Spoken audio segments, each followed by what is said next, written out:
ঠিক তেমনি একটি জঙ্গলে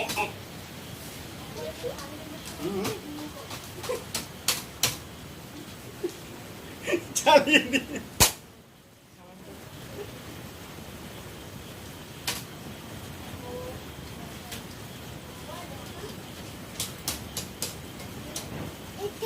বাস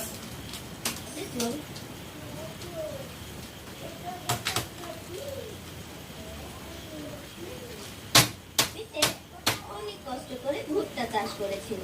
তারা লাঙল দিয়ে জমি চাষ করত আর নদী থেকে মুখ দিয়ে পানি এনে তাতে জমিতে ছিটিয়ে দিত। আসলে তারা গ্রীষ্মকালে অনেক পরিশ্রম করে ফসল ফলাতো।